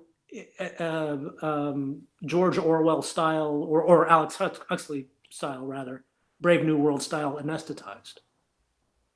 Okay, so I don't think it's a conspiracy. It's just a business model. Yeah. There is no right-wing talk radio business model without enraging your audience. So even Dennis Prager, who does a weekly show on happiness and who's all about God and morality and being happy, his business model depends upon making people unhappy. He is not a famous nationally syndicated talk radio host pulling in, I assume, more than $1 million a year, unless he makes his listeners consistently less happy than before they tuned into him. I think that's a harsh truth. It's not that I disagree with you. It's that I think that model goes well beyond radio talk shows. I think that's actually inherent in all broadcast news from the inception, even though when it was strictly the cartel that was ideologically uniform, they were all on the same, they were all providing us that same ideological uniformity. So there was an anesthetization to go along with the outrage. Like, yes, you should be outraged, but we should be all outraged together as a whole nation that the policies of the Republicans are wrong, or that we're getting into this war, which is wrong, or we're not getting into this war, which is wrong. And so the dynamic that you are ascribing to talk radio, I would argue, actually is inherent and endemic in all of broadcast media and has been from the start, but it's a little less, it was a little less noticeable when the broadcast media was controlled by a much smaller cartel that were all on the same ideological page, if that makes sense. Now, I'm wondering, I haven't listened to very much Howard Stern, but the little I've listened, I don't believe that he manufactures outrage nearly as much as conservative talk radio. Is that accurate?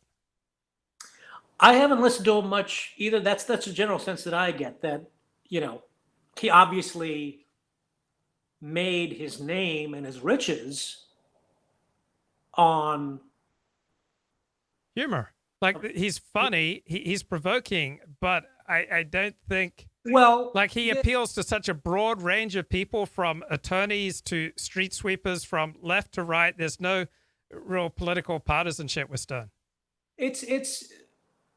Are you talking about, there's no question that his approach to talk radio has changed over the decades. Are you talking about the way he is now, or are you talking about the way he was in the 90s? Either. I don't know enough about him, but it does not seem that his business model has ever depended upon outraging people. It seems rather that his business model has primarily depended upon entertaining people and making them laugh. Well, no, if you go into, I'm strictly talking about his approach as, to use the lazy phrase that he would rightfully dismiss, but shock jock, during his shock jock days. It was, I disagree in that he did operate on outrage, but it was a different technique and different flavor of outrage than sort of the conservative right wing was providing, in that the outrage he provided was allowing people to be exposed to the hypocrisy of the popular culture. And it's that what you would call entertainment. I would argue that there's still a sense of outrage, that the entertainment stemmed from the fact that he was exposing the hypocrisy of sort of the corporate media in terms of their morality or the things they would want to discuss and avoided. So I know it's sort of an esoteric point. I don't know if I'm really making myself No, I understand your point. Now, yeah. I didn't listen to a lot of Rush Limbaugh because I just found him way too partisan, and so he was not my cup of tea. But the little I did hear of Rush, it seems to me he was like the least enraging of the right-wing talk radio jocks. Absolutely. Yeah, I mean, he would, his whole shtick was making fun of the opposition and having fun doing it. Yeah. Yes. So, in terms of his partisanship, let me just address that I listened to him. I was never like a uniform regular listener throughout the decades, but I listened to him quite a bit in at least the mid 90s, especially during Bill Clinton's first term. And then quite a lot during the second Bush administration. And then I sort of dropped off for a while and then picked him up again during the Trump era. And I admit that his compellingness sort of waxed and waned, that he was always very compelling whenever his foil was the corporate media that was in bed with Democrats, rather than going after the Democrats themselves and being completely aligned with the establishment Republican Party. And during the Clinton 90s, he was more of the anti-establishment character who was really going after the media more than Democrats in Washington. And that's where his strength was. And so it was only during the Bush years where it sort of became more, he finally ended up becoming what his critics had claimed he was, which wasn't true until sort of the Bush years, where he did become more or less sort of an aligned spokesperson for the Republican establishment. And he became very boring then. And it was only when Trump came along where the traditional media and, of course, the Democrats, as well as the establishment Republicans, all aligned together, that caused Trump to sort of step outside and go after that again as an anti-establishment figure, that he actually became compelling again, even though, of course, the internet and the culture had largely moved on from him in talk radio. But he was very compelling in the beginning during his rise. Then he went through sort of what I call a trough. But then at the end, even though he never posted the same listener numbers, and his audience was almost entirely aging at that point, during the end, he became, I felt almost as compelling as when he got first started. When did you move to Southern California and start listening to talk radio? 1990. Okay, so I moved in 1988 to UCLA, and I loved KABC and Michael Jackson. Like that's my ideal type of talk radio host, because Michael was, even though he was left of center, he was always a gentleman, he was understated, and it was primarily a conversational show. And he would have guests from the left and from the right. I just loved the civil tone and all the great guests. He would do a great interview. So let me read one more sentence from this analysis of talk radio.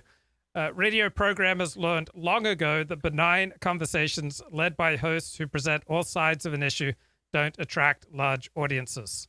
So KABC and the Michael Jackson approach was just overwhelmed by the in-your-face Rush Limbaugh KFI approach. Any thoughts? There's no question that the approach that Limbaugh took, which started affecting all of the programming at KFI, introduced a different element, which started the gradual erosion of KABC's ratings, of which Michael Jackson was one of the leading voices or stars, if you will, of that. It's interesting in that I don't disagree with that analysis. It's interesting that I think we've come kind of full circle, whereas the reason that Limbaugh and his brand was successful is because it was really nowhere else to be found in the culture. And now it's become sort of so dominant that I found myself gravitating and being intrigued towards stuff that you really can't find anymore. But I'm going on to YouTube and listening to shows like the Dick Cavett Show, which was sort of the television equivalent in terms of style of what Michael Jackson brought. Or even within a ideological context, the original Firing Line with Bill Buckley, who would always have ideological opponents on. Just the nature and the level of the conversation seems completely alien to the tone that you can find anywhere else in broadcast media today. So it's those kind of things that I think there is actually, you get a sense, within, if you sort of hang out in social media circles a long time, you get a sense that there is a general yearning for that by a large segment of the populace. They don't know how to channel that yearning yet into a viable business operation. And here's another paragraph from this talk radio analysis. One entire group that rarely gets on the air are the elderly callers, unless they have something extraordinary to say. That doesn't happen often. The theory is that older-sounding callers produce older-skewing audiences. The target demo is 25 to 54, not 65 and older. Any thoughts? That is absolutely, again, I would imagine it's true today. I don't know for sure, but back in the 90s when I was screening calls, that was absolutely, sometimes explicitly made clear to us that yes, we were targeting a specific demo. Yeah, those whatever it was, 25 to 39 people with uh, expendable, or purchasing power that would appeal to our advertisers. And yes, just as an elderly talk show host would lull people to sleep if they had elderly, slow-sounding voices, so too was the case with the callers. You wanted energetic callers. Occasionally, depending on the topic, you would put on someone who sounded like extremely old and ancient for some sort of subtle comedic effect, really. I'm not saying to make fun of them per se, but, sort of to get the crotchety old man perspective. But yeah, no question that was something that was explicitly made clear to us, and that was another level of the filtering and control that the average listener would be, unaware of, at least consciously. So. Yeah, when you study talk radio as a business or even podcasting as a business, or if you want to take it professionally, they emphasize you've got to have very specific picture of a very specific audience in mind. So what kind of information did you get about your audience when you're in talk radio? The information for my audience? Well, no, how much emphasis was placed on having a very specific picture of your audience that you're essentially playing to? Oh yeah, no, that was absolutely emphasized in some cases explicitly made clear. It's like no older callers. If they you didn't know how old they were, but if they sounded old, that was enough. You needed youthful, energetic callers who could make their point succinctly and stay on point, and not go off on tangents or not start off wasting 30 seconds of valuable airtime telling how great the host was. You needed to get right to it. Yeah. So now, I notice with loyal talk radio listeners, they truly believe the host is on their side. I mean, they get quite emotional. There were very emotional calls to Rush. People really felt that he was fighting for them. That seems to be an essential part of the talk radio business, that you have to establish such a visceral relationship with your audience that your audience truly believes that you are fighting for them, while the rest of the news media is ignoring them, while the rest of the elites are ignoring them. You are on their side and you will fight for them. Is that fair? Yeah, I mean, well, in most contexts, yes. I mean, the context for every point is that they have to maintain credibility with the audience. That they have to convince the audience that there is a reason why they specifically are on the air versus the average person from the telephone book, if telephone books still existed today. So it's really credibility. And of course, the most direct way to establish credibility is to give people the impression that, yes, you are fighting for them when no one else will. So, I would put it, in its broadest universal terms as you must maintain credibility. But I would agree that as a practical matter, the most direct way towards maintaining that credibility is to convince people that, yeah, they're on your side and they're defending you. Well, it's never your lawyer that's not the credible one. It's always the other jerk's lawyer who doesn't have the credibility, right? Yeah. So, yeah, same concept. Okay, great. Any final words? Anything else that you want to discuss before I move on? Not a fan. Well, like I said, it's the reason I'm not a talk show host. I need some sort of input for me to Well, cause me to you've done react some to. podcasting. So, what has been your experience with podcasting or doing your own shows? Well, I mean, the only real podcasting I've done is either when I'm sort of a guest host with a main host such as you, sort of leading the conversation for me to pivot off, or uh, when I was the main host, it was strictly about movies. I had a podcast called The Film Fustians, and that was one of the few topics that, for the longest time, I was both knowledgeable enough and passionate about, that I had enough to say Yeah. on my own accord. But I think that the culture has changed such that even, at least in terms of new films to be reviewed, it's stuff that interests me that far less than it used to.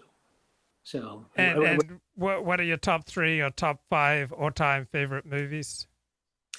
top 5, that always changes. I mean, the number 1 has been consistent for the longest time now. It's L.A. Confidential. Mm-hmm. The rest of the top 5 sort of changes month to month on mood, but often A Clockwork Orange will be up there. The Last Picture Show, I would put up there.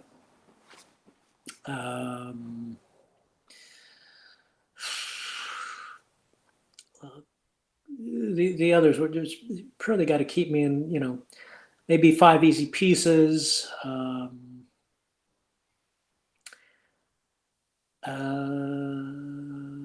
Kiss Me Deadly.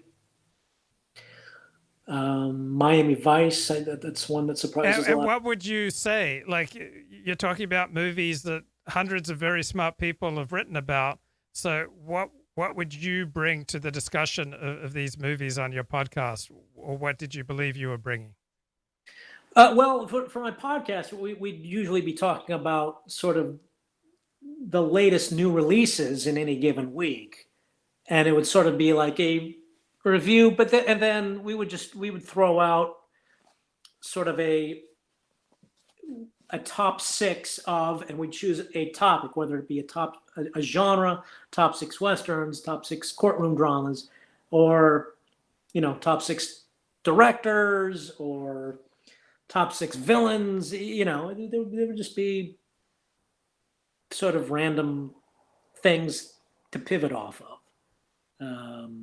So,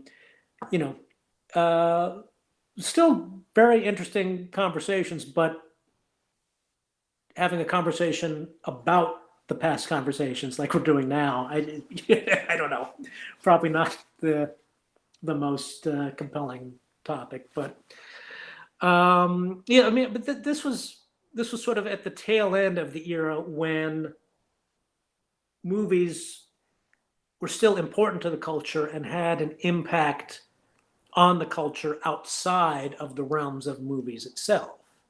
I mean, I grew up watching movies in an era where very sort of standard common genre pictures like, say, Death Wish could move the entire national conversation about crime policy and vigilantism.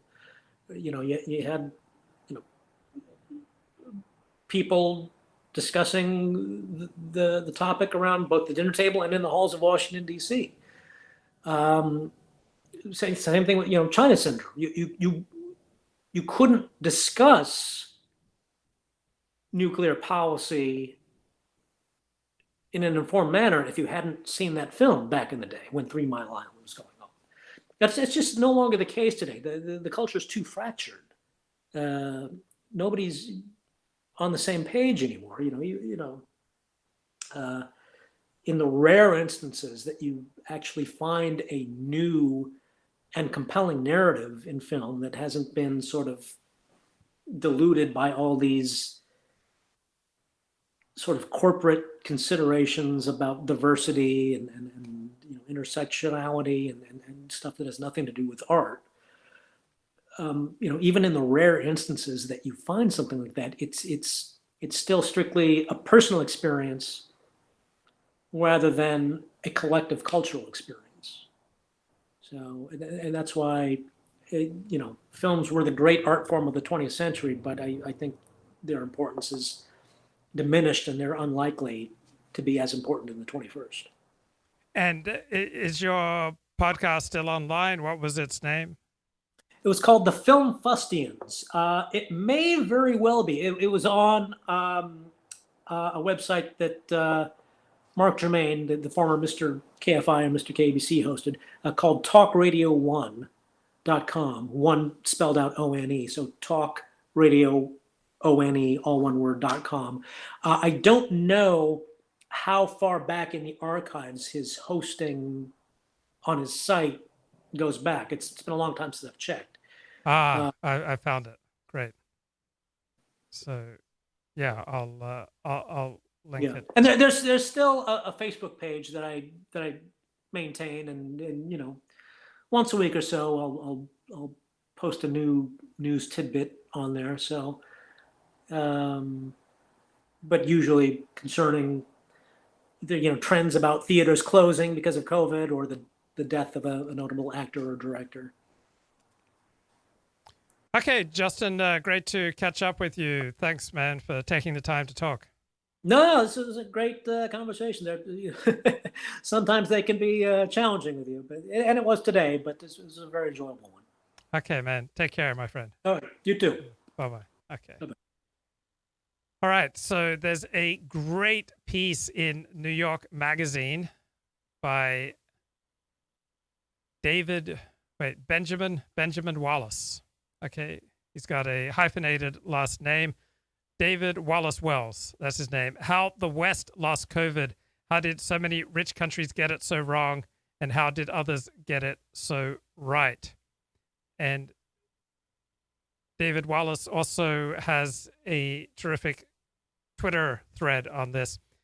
If you wanted to explain the devastating American pandemic through American policy failures, the evidence would seem to be there, the failures looking obvious to anyone. So why did so many of the countries of Europe and indeed throughout the Americas fail at roughly the same scale? What does it say about the obvious American errors that they were reproduced in most of the places the country considered as peers? From a global perspective, 1 year later two very large facts about the course of the pandemic loom above all others. First, the policy levers Americans have obsessed over all year, mask wearing, social distancing, lockdowns, can not be the sole drivers of transmission, given that states taking very different measures, California and Florida most famously, performed quite similarly. And given how countries that were very strict, Peru or Italy, did not reliably outperform those places which took much looser measures, Japan and, say, Sweden. As a group, the nations of the world, once often grouped as the West, Europe and the Americas, had a categorically more catastrophic experience than anyone else. The United States had many reasons to expect to outperform peer countries like Germany, the United Kingdom, or the Netherlands, larger state and medical capacity, for instance, though there are also reasons containing a pandemic here might have been more difficult. A large and diverse country full of comorbidities. 70% of Americans are overweight. America's at the center of global commerce. But as awful as the American experience seems to Americans, compared to the rest of Europe and the Americas, it was, by the crude metric of deaths per million citizens, about average, not at all exceptional. And yet, in nearly every forensic account of the American pandemic published in recent months, the country's poor performance was explained almost entirely with reference to American policy choices, with hardly any acknowledgement of the global context of Western failure. So the New York Times published a long piece, How the United States Guaranteed Its Own Failure. 1 year, 400,000 coronavirus deaths. How the U.S. guaranteed its own failure. And then in the same New York Times piece, a retrospective on how the CDC, the Centers for Disease Control, did. The CDC waited its entire existence for this moment. What went wrong? The technology was old, the data poor, the bureaucracy slow, the guidance confusing, the administration not in agreement. And all these journos have been writing about the unique US failure to control the virus, but there was nothing unique about America and the COVID virus. The Washington Post was similarly blinkered. They published an article, "The CDC's failed race against COVID-19, a threat underestimated." So there's no context to all these news reports about how America was just so uniquely horrible in responding to COVID-19. Let me play a little bit here from Christopher Caldwell. I would say, in the simplest sense, the book doesn't really have a thesis. It's a narrative. It's basically the story of the country from the assassination of Kennedy to the election of Trump. And it talks about a lot of elements of things that have changed in the country, the role of the Vietnam War, the role of feminism, that kind of thing. But there is one, let's say, theory that runs through the book, and I would say is at the heart of the book, which is that a lot of the politics of today has to do with some elements of the Civil Rights Act of 1964 that perhaps people didn't see, or that perhaps have changed over time. I think it's fair to say that there were, for all the good that act did, and for all the admirable motivations that it had, it has evolved in ways that have caused great problems for the country. Basically, in 1964, the country was confronted with what it thought was kind of a local problem, that is segregation in the deepest part of the Deep South. Outside of the South, and this is something that I think that opinion polls from the time show quite clearly, most Americans did not feel that the issue of racism and segregation really concerned them at all. They almost looked at the South as kind of a foreign policy problem. In the border South, there was segregation. There was also progress. I think that people were looking primarily at Alabama, Mississippi, Louisiana, and seeing horrible scenes of people having fire hoses and dogs turned on them at demonstrations, and they wanted it to stop. And I think that there was a consensus in the country, particularly after Kennedy died, and particularly after Lyndon Johnson portrayed civil rights as John F. Kennedy's noblest aspiration. There was a consensus in the country to do this. But it was a tricky thing to do. I mean, one of the things I say in the book is that this has always been considered a problem in the United States. There has never been a year of American history in which the race problem has not been considered a problem. The reason that nothing had been done about it until 1964 is that it was a very difficult thing to do. And it was a difficult thing to do in large part because the South was a democracy. Now, nowadays you'd say, well, some democracy where, people have to fill out a literacy test to vote, or, you can say that it was, you can call it a bad democracy, you can call it a sham democracy, but it was a democracy. And in order to undo the laws of Jim Crow, it meant overturning a democracy. Now, if there were a way to limit that overturning of democracy to sort of Alabama and Mississippi, we would not be having this conversation today. Right. David Wallace writes in New York Magazine, this is just a terrific overview how the West lost COVID. And essentially it boils down to the virus is the virus. The virus has its own logic and its own trajectory. Now, in the United States over the past year, the story of our struggle with COVID has been dominated by the character of Donald Trump, who supposedly presided over it so ineptly, often with such indifference it seemed he was rooting for the disease. But the problem with assigning Donald Trump all or even most of the blame for America's suffering is that America's failure is not unique. Before the arrival of vaccines, the American experience of the coronavirus was not exceptional. It was typical among European nations. So use the metric of deaths per capita. The United States suffered less than the United Kingdom, less than Portugal, less than the Czech Republic, about the same rate as Italy, Spain, and France. South America just below these countries. Now, none of these countries, save Brazil, had presidents or prime ministers who so callously downplayed the threat of the disease as Trump, or who tried to suppress testing, or held indoor political rallies during a local surge. But there's not much evidence or reason to believe that if someone else was president, we would have had a different experience. There are only so many tools at our disposal. It's not obvious that different measures taken in different places clearly led to different outcomes. It's simplistic to say, oh, these countries, they controlled the virus, they eliminated the virus, and they just did things extremely differently. The interventions that took place in countries like New Zealand and Australia, they weren't drastically different in stringency or in duration from what the United States and European nations did. The country that had the strictest lockdown for the longest in the world is Peru. Peru was absolutely devastated by COVID. There's not a set of policies that just bring success dealing with COVID and can be just applied to any place in the world. Now, for American liberals, they see COVID as a straightforward management challenge in which the pandemic can be solved through science-first policy and dutiful compliance, right? Liberals look at COVID as a morality play. So you've got social distancing and masking. These are tests of personal and executive virtue, and these things determine the course of the disease. But that's nonsense. So if you read the national press from any first world industrialized country, be it Germany, Switzerland, or France, it's always about, oh, why did our nation state do so terribly? This is a reflection of national narcissism. So the United Kingdom, United States, France, Germany, they frame everything in terms of narratives of national crisis.